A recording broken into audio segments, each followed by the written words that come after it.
真的太不可思议了！原来借助一条绳子的力量，就可以快速的给这个口袋打个结。这个方法呢，很多人都不知道。平时呢，我们在给口袋打结的时候，因为前头这一节比较短，想要打结，那根本没有办法打。不管怎么打结呢，都打不住。那怎么办呢？其实啊，我们就可以用这个方法。你看，首先我们把这个口袋放在绳子上面，然后呢，抓住这个口袋，这样给它转几圈，让它前头呢转成麻花形状，然后呢，用手抓住绳子这一头，从这个口袋口下边绕过来，这样绕过来以后，然后呢，把这个给它套在口袋口上面，就这样把它套进去了以后，然后呢，一只手抓住这个口袋，另外一只手抓住这个绳子，然后使劲拉这个绳子，把这绳子给它拉直。只要拉直以后呢，这个口袋上面这个结就打好了。你看，拉直了以后，然后呢，把这个口袋呢用力把它给拔下来。你看，这样一拔就掉下来了，是不是？当它掉下来的时候啊，这口袋就打好结了。你看，一滴水也不漏。这个方法呢，简单又实用，是不是？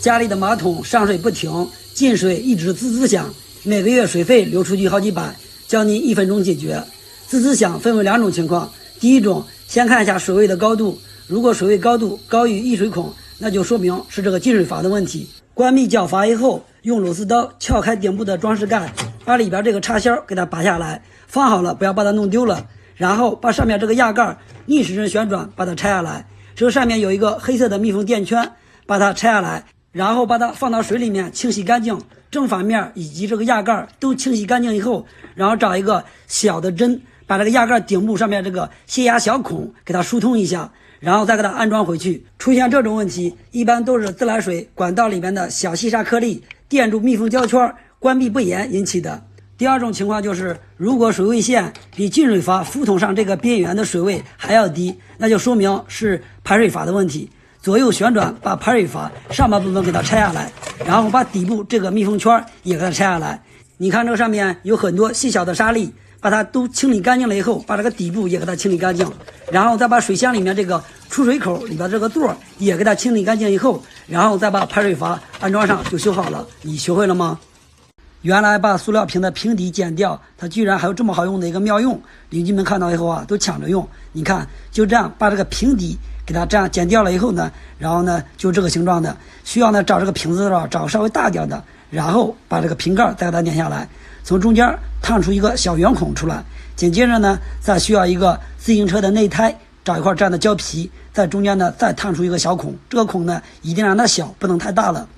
然后再找一个电源线，把它从这个小孔里面给它穿过来，这边呢是比较紧的，给它拉过来以后，然后呢这边再把这个瓶盖给它穿上，然后呢把它再放到瓶子里面，把瓶盖拧紧，然后再找一个插排，然后把这个线给它对折一下，把这个红色的线接在插排的 L 上面， L 是火线，蓝色的线接在 N 上面， N 是零线，把它接好了以后，然后呢你来看，这样呢就做好了一个户外插排，它是防水的，特别是在下雨的季节，我们在使用的时候，把这插排往外面一拉，然后把电源线给它插上，然后再拉回去。这样呢，在使用的时候，无论下多大的雨，有多大的水，它都进不到插排里面，非常的好用。你看，把它拉出来以后，里边是干的，怎么样呢？这个方法非常简单又实用，是吧？注意看，2根硬线这样对接是错误的接线方法，容易虚接发热，非常危险。你看，这样接好以后非常不牢固，容易松动，松动的就容易打火发热，很危险。那么正确的操作方法应该是这样对接，这样接好以后啊，不用叹息，非常牢固。先把这条蓝色的线给它拨出线头，大概拨个4公分长就可以了。然后把这条黄色的线给它拨得稍微长一些，让它一长一短。这条黄色的线给它拨个8公分长度，比它长一半。然后呢，用钳子把这条短线给它先做一个对折，这样你看对完折以后，然后呢这边让它先留出一个环儿，然后把这条长线从这个环儿里面穿过来，然后再用钳子夹住这个根部，夹牢固了以后，然后呢把这个长线一圈一圈的紧密的围绕着这个短线给它缠绕起来。这样接好以后不需要叹息，也非常牢固，不管怎么用它都不会虚接发热，这个才是正确的接线方法。在手机背面粘一个创可贴，还有2个特殊妙用，它居然这么厉害。首先呢，找一个普通的创可贴，然后给它反过来对折一下，在这个中间这个黄的部分上面呢，给它先喷点酒精，然后呢把创可贴上面这2条纸给它撕下来，把这个创可贴给它粘在手机上，粘的时候呢，让它粘在手机上半部分，把它粘完了以后，然后呢，再需要一个透明胶带把它粘在外面。你看，这样粘完以后啊，就很牢固了。平时啊，我们在刷手机、看视频的时候，手机呢容易发热，而且呢电池也特别烫，这样时间久了就容易损坏手机，也影响电池的使用寿命。那么我们给它添上一个创可贴呢，因为这个里面有酒精，酒精呢可以起到一个散热的作用，这样呢以后不管是充电的时候，或者是刷视频的时候，手机再也不会发烫了。这是它的第一个妙用。第二个妙用，假如我们在户外不小心手上或身上不小心创伤了，那么呢我们就可以把这个创可贴再给它撕下来，也可以用上面的酒精来杀菌消毒，当然也可以啊把它粘在这个伤口处。怎么样呢？手机背面贴个创可贴，它的两个作用非常实用吧。用一节铁丝就可以拆角膜机切割片，不管这个片它拧的有多紧，也不管这个片它爆片了、爆死了、拆不下来的时候，也可以用这个方法，非常的简单，就可以轻松的把它给拆下来。你看，首先呢，我们需要呢就是把这个铁丝给它先掰直，然后呢再准备2个钻头，把这个铁丝给它绑在钻头上面。你看，大概呢就这样绑个5、6圈就行了。绑完以后呢，用它就可以快速的拆切割片了。绑完以后，你来看这个工具呢非常实用了啊！你看，首先把它插入在这个压帽螺丝上面，然后呢卡住下面之后，接下来我们再找一把螺丝刀就可以了，插在2个钻头中间，这样呢就可以起到一个杠杆的作用了。你看，这样只要轻轻一用力，你看就可以把它给拆来了。这个方法呢简单又实用啊，把它分享给你，感谢大家观看。10个人有9个人都不会给电动车充电，夏天和冬天的充电方法是不一样的。现在是炎热的夏天，如果你还在用冬天的充电方法来给电动车充电，不但起不到保护电瓶的作用，反而会对电瓶造成很大的伤害，急剧缩短电瓶的使用寿命。那么如何正确给电瓶充电呢？第一，车子骑回来以后，千万不要马上给它充电，因为夏天的温度环境比较高，在骑行的时候，电瓶本身放电就是发热工作的过程，而回来以后立马给电瓶充电，又会持续的发热，这样我们的电瓶就会导致失水的情况发生，同时还会造成电瓶内部铅板的硫化。一旦硫化现象严重到一定的程度，那么你的电瓶就离换新的不远了。正确的方法是，应该把车骑行回来之后放置1个小时，等电瓶冷却了以后再给它进行充电，这样会对电瓶起到保护作用，能够让我们的电池更耐用。第二就是千万不要把车子骑到完全没电了，这样做也会对电瓶内部的极板造成很大的损害。如果总是亏电以后再充电，那么就会急剧缩短电瓶的使用寿命。正确的做法应该是等电瓶的电量剩到20%的时候再进行充电为最佳。平时多注意保养和维护，这样我们的电瓶才能多用几年。原来把磁铁粘在锤子上面，它居然还有这么大的妙用，使用的时候真的太方便了。你来看，这就是一块普通的磁铁，平时我们在钉钉子的时候，这样呢一不小心很容易啊就把锤子砸到手上面了，非常危险。那么我们就可以啊借助这一块磁铁的力量，再也不会砸到手上了。你来看，我们首先用胶带先把这磁铁固定在这个锤子上面，然后这样我们再来放这个钉子的时候，你看它有磁性了，就可以把这钉子给它吸起来，这样我们在钉的时候就不用手抓着钉子了，非常方便，是不是？再也不会砸到手了。再来演示一下，你看只需要放到锤头上面，轻轻往下一砸，就可以把钉子给它钉上。这是它的第一个妙用。它的另外一个妙用呢，就是我们把这个磁铁给它放在手柄上面，然后呢用胶带给它固定起来。看一下第二个妙用啊，其实用的时候也是非常的方便。固定好以后，我们把这些钉子都给它吸在这个手柄上面，这样呢我们在使用的时候就非常方便了，拿一个钉一个，比放在口袋里面方便的多了。这2个方法特别实用，是吧？在灯泡上面固定一个膨胀螺丝，它居然还有这么大的一个特殊妙用。我的很多朋友看到以后啊，都说非常实用，给大家来分享一下。你看，首先先把这个膨胀螺丝给它拆出来，把这个管呢套管用钳子给它先掰开，给它先分开，这样分开以后，然后呢给它做一下修整，做完以后就这个样子的，然后把它这样固定在灯泡上面。然后呢这一个灯泡它是一个24伏100瓦的，然后呢再需要用到一个这样的24伏的电源，把这个电源插头这边呢接上2个夹子，把这2个夹子分别把它夹在灯泡上面，这样呢这个灯泡就可以亮了。用它可以做什么呢？你看平时家里的 LED 灯坏了，用它来修灯非常方便。先把这个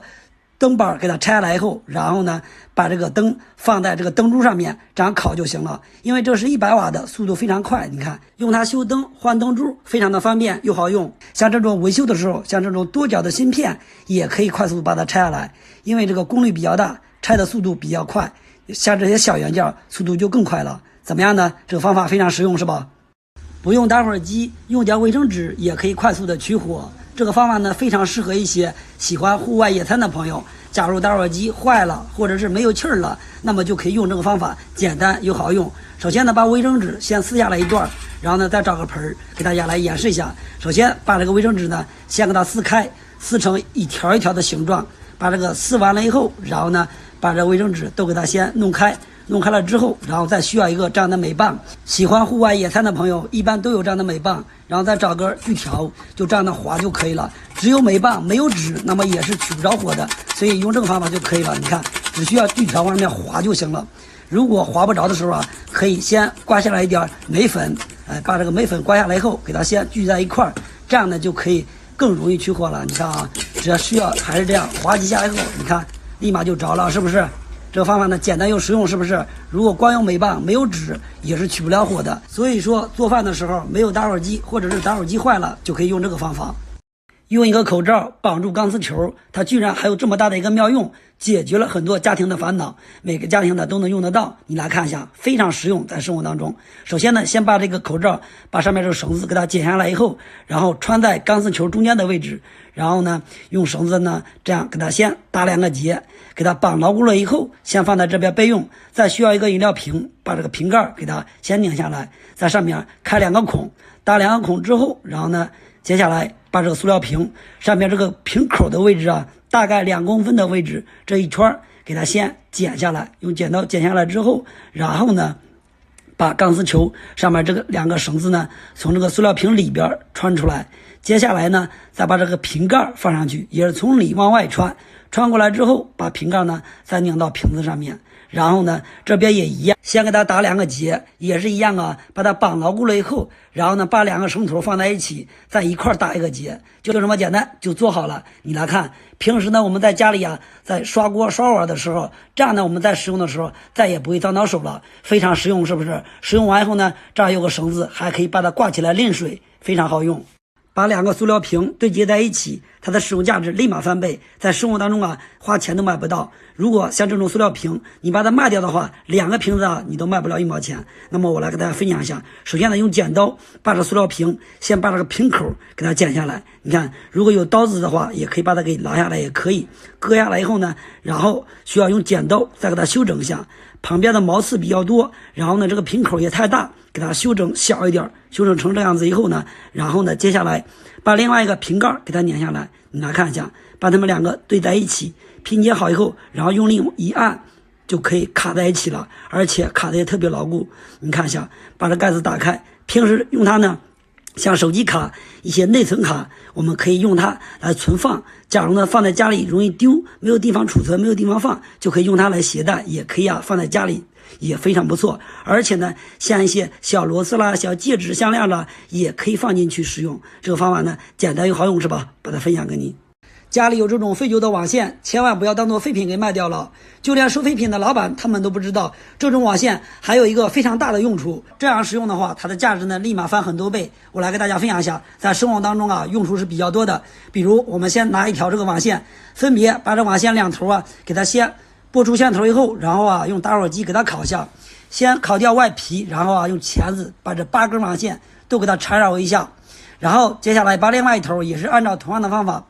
把它接好了以后，然后呢再从中间这位置给它分开。这种网线呢是无氧铜的，然后里边是8根，每根呢是0.5平方的，8根加起来你想想它的功率是比较大的。我们把这2条网线4个头都做好了以后，然后呢找个插排，平时家里的插排上面的电源线坏了，或者是买插排的时候没有电源线，如果我们买电源线的话还是比较贵的，所以说我们用这个废旧网线让它废物再利用，功率是比较大的，平时电磁炉、电饭锅只要是不超过2000瓦的都是完全没有问题的。怎么样呢？如果你把它当废品卖的话，那是不是就太可惜了？自来水加小苏打就可以电解除锈，要比砂纸好用得多。砂纸打磨呢，只能打磨出一个表面，像里边这些缝隙的锈根本没有办法打磨到。那么用电解除锈就可以把缝隙里边的这些铁锈都给它清理得非常干净，而且这个方法呢也非常简单，只需要呢用个塑料的容器，在里边加上点自来水，然后再加上一些小苏打，然后搅拌一下，让小苏打完全融化。接下来找一条报废的手机充电线，把小头部分剪掉以后，只留下黑色和红色。黑色的线接在需要除锈的金属上面。我拿这个钻头给大家来演示，你看这上面铁锈也是比较多的。先来测试这个东西，然后这条红色的线需要接一个没有生锈的金属，这个两条线不要接错，然后接好以后给它放到这个容器里面，然后我们把它插到手机充电头上面，就可以除锈了。来看一下这个钻头上面生锈的这个金属上面已经冒泡了。现在呢，它们就是一个置换的过程啊，时间越长除锈的就越干净。现在呢，我已经大概就是除了10分钟了。我们来看一下上面这个除锈效果怎么样。先把这个钻头拿出来看一下，上面已经发亮了是吧？明显看到上面的铁锈已经都没有了。这个除锈方法呢非常的简单又好用。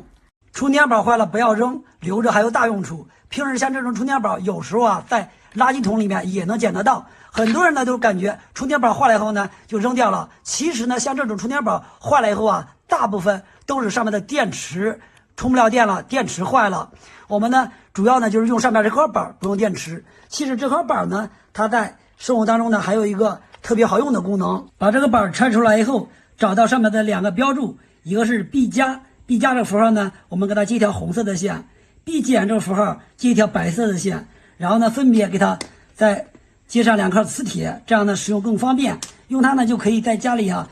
给一些这种散的18650锂电池给它充电了。使用的时候呢非常方便。你看把这个红色的这个磁铁给它吸在电池的正极上，另外一个吸在负极上面，这样呢就可以使用了。你看我们给这个板给它插上充电器，插上以后呢它就可以充电，而且呢充了多少电，这里面还有多少电都一目了然，非常实用，是不是？如果像这种充电宝坏了你就扔，那是不是太可惜了？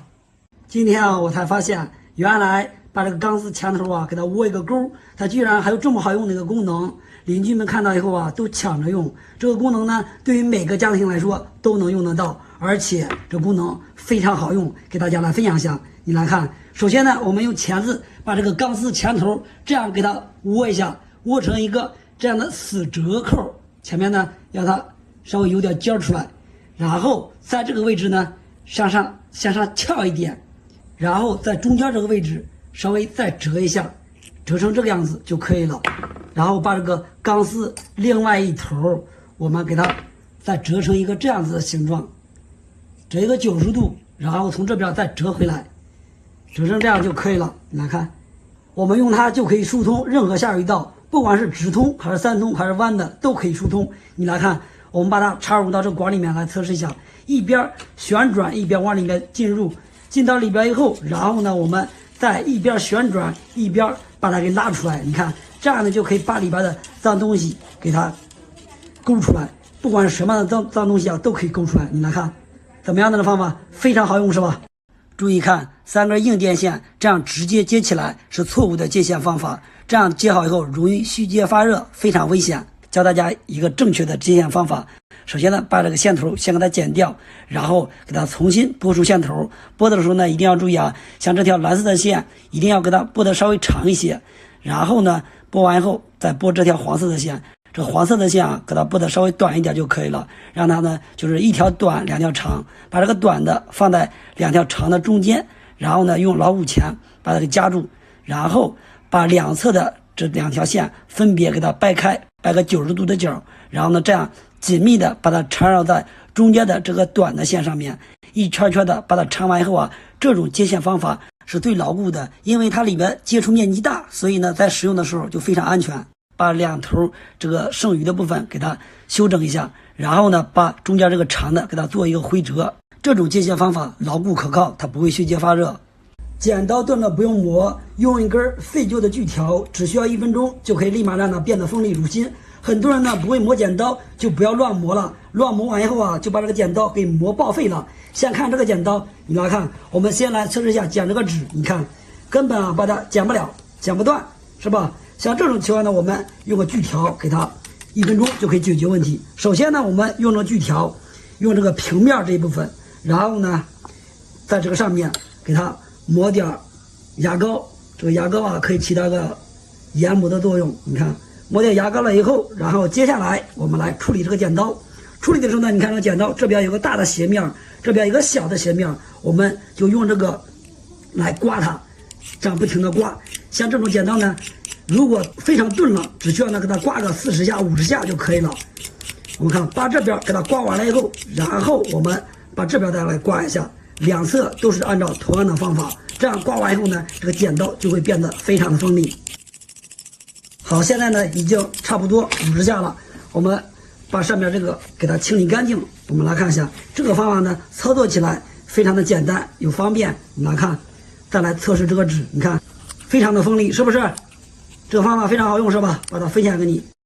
今天我才发现，原来用一根线就可以快速的穿针引线，不管这个针孔有多小，都可以1秒钟把这个线给它穿过去。这个方法呢，简单又实用。平时呢，我们在穿线的时候啊，就是穿针引线的时候，因为这个线前头毛烘烘的，这样穿的时候啊，很不容易穿进去。那怎么办呢？我们啊就可以用这个方法了。你看，首先呢，像家里这种平时这种废线了，或者是一些这样的短线头都可以用，包括这种电器啊，就是这个废旧的电容上面这条线也可以用。你来看，操作的时候，首先呢把这线给它对折起来，然后用打火机烤一下，把这外皮都给它剥掉以后，然后呢，你看这个里边有很多这样的小细丝，我们只需要用1根就可以了。然后把这一根呢给它修整一下，让它前头有个尖儿的形状。这样我们再来穿针引线的时候，你来看，因为这个丝比较硬也比较光滑，这样呢一下子就把它穿过去了。然后我们把这条线再穿到这个套里面，这样呢你来看，只需要1秒钟就可以把线穿过来了，是不是？而且这个方法操作简单又好用，把它分享给你。今天我才知道，原来扎带上面还有个小开关，用手按住它以后，轻轻一拉就开了。所以在遇到这种扎带，我们不需要用剪刀把它给剪断了。如果把它剪断后呢，那就不能接着再用了，就报废了这个。那么用这个方法呢，给它拆开以后啊，它还可以接着再用。这个方法呢非常简单啊，不需要用专业的工具，只要用手按住它以后呢，轻轻一拉就行了。这个方法呢，操作的时候非常的简单，我来给大家分享一下。你来看这个扎带呢，扎得非常的结实，你看。然后我们给它拆的时候呢，首先我们把上面这一节给它扳下去，你看，这样给它扳下去以后，中间这个位置有个小舌头，它是一个锁止的，我们把指甲把它插入到里面后，这样往下一按，这个时候我们再来看，轻轻一拉，这个扎带就开了，非常方便，是不是？这个扎带呢也不影响下次使用。你看，我们把它再弄上以后，也是非常牢固的，一点也不影响2次使用。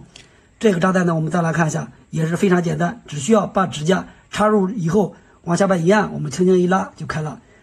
家里有这种老旧的万能冲，千万不要扔。其实我们在上面给它绑上2块磁铁，它的使用价值立马翻倍，在生活当中啊非常的有用。看完以后啊，你就不舍得扔了。其实它重点呢有2个非常好用的功能。你来看，首先呢我们需要2条线，然后呢把它绑上。在这儿呢，我可以用这个给大家来演示啊。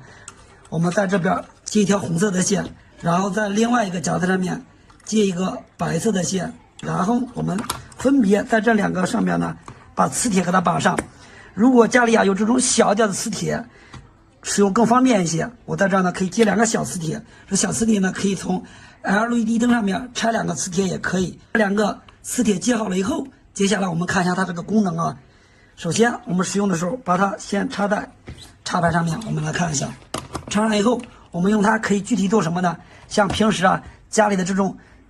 18650的锂电池没有充电器了，或者是电池饿死了，充不上电了，那么我们就可以用这个方法给它激活、修复、充电。你来看啊，我们只需要把它吸上就行，直接吸上就可以充电了，它是不用区分正负极的。你看啊，我们把这2条线给它在颠倒下位置，你来看，它也可以充电，你看也是可以充电的，是吧？不用区分正负极，使用的时候非常方便，这是第一个用处。第二个用处呢，就是应付电池没电了后呢，也可以应急给它充电，只需要充个10秒钟就可以给它充满电了。怎么样呢？这个老旧万能充，它的功能非常实用，是不是？在电钻上面绑上3个钉子，它居然还有这么好用的一个功能，很多人呢还都不知道。这个功能呢非常的好用，给大家分享一下。你来看，我们首先往上面绑这个3个螺丝的时候，我们先把这个钉子给它先拿下来。因为这样直接绑的话，是绑不牢固的。我们在绑之前，首先呢需要把这个钉子给它简单的改装一下。我们呢就是先把这上面这3个钉子啊，把上面这个帽我们先给它去掉，因为这样是绑不结实的。你来看啊，我们先用个切割机把它给切掉。切完了以后，然后呢，我们把这3个钉子给它前头给它先对齐了以后，然后我们还是用这个扎带，我们给它绑起来。这样绑的话，它就比较牢固了。你看，绑完了以后，接下来我们把这个扎带头给它剪掉，然后呢，我们把它放在电钻上面。我们来看一下它具体可以做什么。平时啊，我们如果只有这种小钻头，或者是没有钻头的时候，想要在木板上面或者是这种塑料板上面打孔的时候，我们就可以用这个方法。你看，打孔速度非常快，你看啊，一下就打透了，是不是？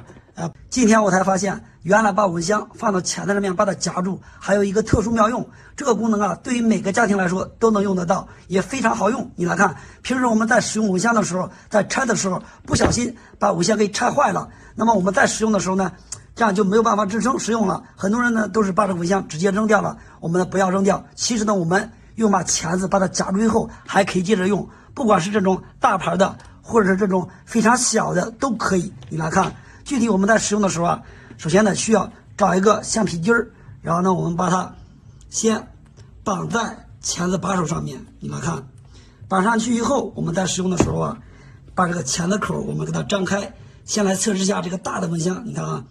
这样一松手就可以把这蚊香夹住了，是不是？我们在使用的时候呢，用打火机点燃这边使用就行了。不管是这种大的蚊香，或者是这种小的蚊香都可以用啊。你来看。小蚊香呢，我们放到这个上面也可以轻松把它夹住，这个方法非常实用，是不是？钻头坏了以后就不要再扔掉了。其实呢，我们只需要给它简单的改装一下，它在生活当中啊还是非常有用的。你看这个钻头前头已经断了，像这种钻头呢，平时我们在使用的时候啊，不管是钻木头或者是钻铁的时候啊，根本就钻不了。你看，先钻个木头，打到这个样的时候啊，它一直跑偏，而且也钻不下去。像这种钻头呢，你如果把它扔掉的话，那就太可惜了。给大家分享一下它的改装方法。改装完以后啊，还是非常好用的。先把钻头固定起来，然后横着先把这个尖儿给它切掉，切一个平整的面儿。接下来呢，在它的3毫米处横着切一刀，然后呢再竖着把多余的给它切下来。